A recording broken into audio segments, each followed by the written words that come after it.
Assalamualaikum warahmatullahi wabarakatuh. Halo sedulur semua, kita kembali lagi bersama saya dan di channel yang sama, Lutfi Wildani. Baik, kali ini kita akan langsung melanjutkan review buku kita, yaitu yang berjudul Hal-hal yang membingungkan seputar Tuhan. Baik, langsung saja. Kali ini kita akan melanjutkan ke judul selanjutnya, yaitu argumen kemungkinan. Dalil kedua untuk membuktikan keberadaan Tuhan, gitu kan. Di sini penulis langsung memberikan sebuah statement bahwasanya kita semua pasti percaya dengan adanya sesuatu yang berwujud, gitu kan. Tak ada yang bisa menolak itu semua. Bahkan orang ateis pun pasti percaya dengan yang namanya wujud, gitu.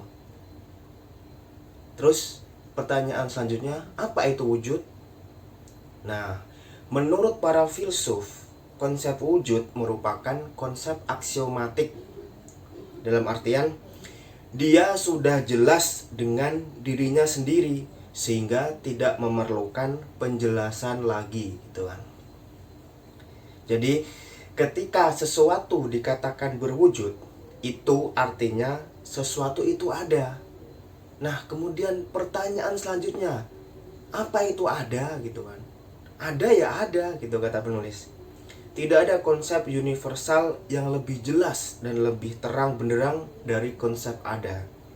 Dan kita semua percaya dengan sesuatu yang berada itu. Jadi ada ya ada, gitu kan. Nggak ada yang bisa menjelaskan atau konsep apapun tentang ada itu seperti apa. Ada ya ada, gitu loh.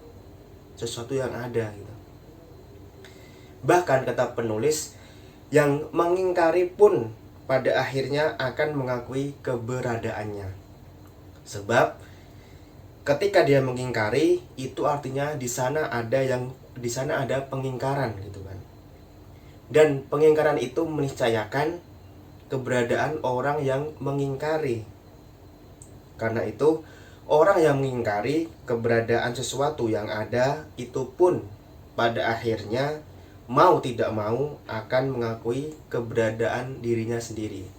Jadi meskipun ada orang yang mengingkari tentang konsep ada, itu sebenarnya itu juga dia sebenarnya mengakui keberadaan akan konsep ada itu. Kenapa?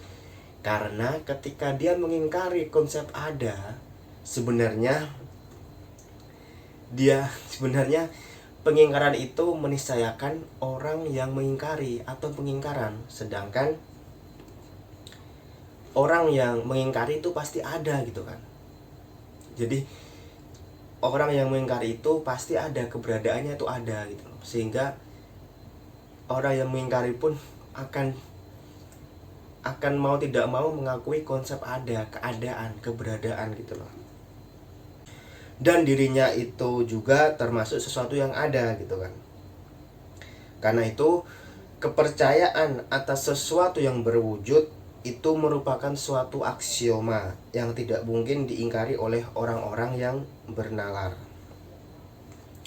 Kemudian penulis melanjutkan, selain mempercayai keberadaan sesuatu yang ada atau maujud, akal yang sehat juga akan mengatakan bahwa ketika sesuatu itu dikatakan ada, maka keadaannya tidak akan keluar dari dua kemungkinan, gitu kan.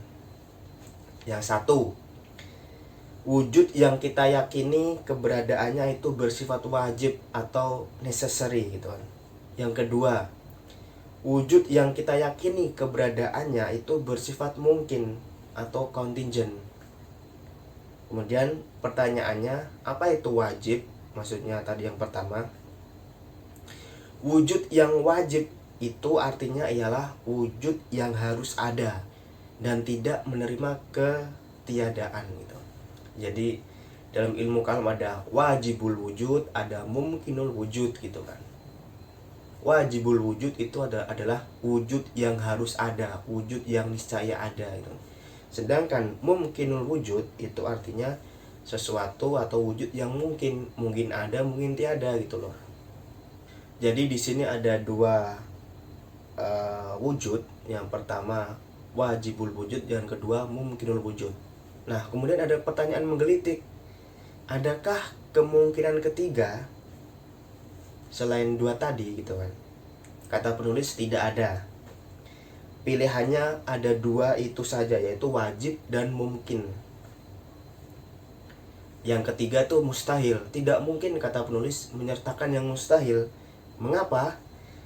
Karena mustahil itu artinya sesuatu yang memang tidak ada dan tidak dimungkinkan untuk ada gitu kan. Jadi ketiadaan adalah konsekuensi dari hakikatnya. Jadi mustahil itu merupakan ketiadaan. Jadi nggak ada konsep ketiga, adanya wajib dan mungkin gitu kan. Jadi di sini penulis mengajukan sebuah pertanyaan gitu kan. Lalu setelah kita percaya, wujud yang kita yakini keberadaannya itu tergolong wajib atau mungkin. Kalau yang menjawab pertanyaan ini berkata wajib, maka itulah yang akan kita cari. Tapi kalau dia mengatakan mungkin, maka orang sehat akan menuntut adanya sebab. Mengapa? Karena sesuatu yang mungkin, sekali lagi, ialah sesuatu yang sisi keadaan dan ketiadaannya bersifat setara gitu kan. Artinya bisa ada dan bisa tiada. Jadi ada dua aspek. Yang pertama wajib, wujud yang wajib dan wujud yang mungkin. Wujud yang wajib ini sudah ada, artinya dia ini tidak perlu dipertanyakan, pasti ada gitu kan. Sedangkan wujud yang mungkin ini ada dua kemungkinan. Jadi dia mungkin ada, mungkin tidak gitu kan, kata penulis. Jadi manakala dia ada, akal kita akan menuntut adanya sebab di balik keberadaannya. Karena sesuatu yang mungkin tidak bisa menjadi sebab bagi dirinya sendiri gitu kan. Begitu juga manakala kita katakan dia tidak ada, maka ketiadaannya pasti disebabkan oleh suatu sebab. Karena sesuatu yang mungkin ada dan mungkin tidak ada, mungkin meniadakan dirinya sendiri gitu kan. Jadi aspek sesuatu wujud yang mungkin itu pasti membutuhkan sebab gitu kan. Sebab untuk mengadakan atau sebab untuk tidak meniadakan atau tidak ada gitu kan. Jadi pasti mempunyai sebab, itu sesuatu yang mungkin atau wujud yang mungkin. Misalkan sekarang kita katakan bahwa dia itu ada. Ketika kita mengatakan dia ada, maka pastilah di sana ada sebab yang menjadikannya ada gitu kan. Sebab itu pasti ada. Tidak mungkin tidak ada. Hanya saja kepada sebab itu kita akan mengajukan pertanyaan yang sama lagi. Sebab yang kita yakini keberadaannya di itu wajib atau mungkin. Pilihannya hanya ada dua lagi, yaitu wajib atau mungkin. Tidak ada pilihan ketiga. Jadi begini loh. Misalkan wujud yang mungkin tadi itu ada gitu kan. Pasti dia membutuhkan sebab kan. Nah, pertanyaan selanjutnya, sebab itu apakah sebab itu dia itu bersifat wajib atau mungkin? Kalau dia bersifat wajib, maka selesai gitu kan. Artinya dia tidak butuh sebab lagi.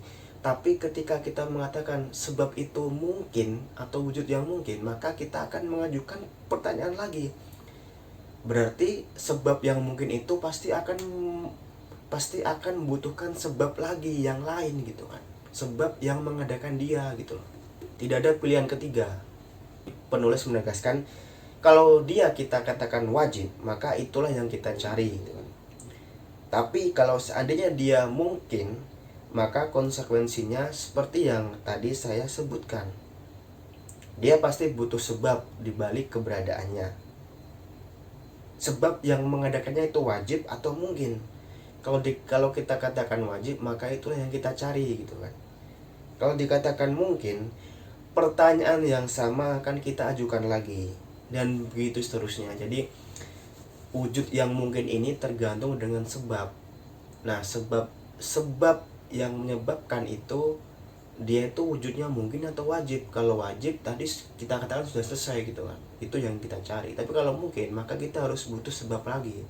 Nah begitu seterusnya muter sampai sebab yang menyebabkan tuh apa, sebab lagi, apa lagi gitu kan. Nah kata penulis, pada akhirnya pertanyaan ini pasti akan berujung pada satu sebab yang keberadaannya tidak disebabkan oleh sesuatu yang lain. Akal yang sehat tidak akan bisa menerima adanya rangkaian sebab akibat yang tidak berujung gitu. Rangkaian sebab akibat yang tak berujung itu dalam bahasa ilmu kalam sering disebut dengan istilah tasalsul, atau dalam bahasa Inggris infinite regress gitu kan. Dan itu mustahil, artinya itu terus berulang terus, itu tidak ada ujungnya. Itu yang disebut dengan tasalsul atau infinite regress, sebab yang tak berujung. Akhirnya kita harus secara akal sehat, kita harus mengatakan bahwa ada satu sebab yang paling ujung gitu kan. Siapa itu kan? Ya dalam bahasa ilmu kalam, bahasa agama itu Tuhan atau Allah itu. Nah kata penulis, dengan demikian rangkaian sebab akibat itu harus berakhir dengan satu wujud yang dia menjadi sebab utama di balik semua wujud. Dan wujud yang menjadi sebab utama itu tidak mungkin kita katakan mungkin gitu kan. Mengapa? Karena kalau dia kita katakan mungkin, itu artinya dia butuh pada sebab lagi.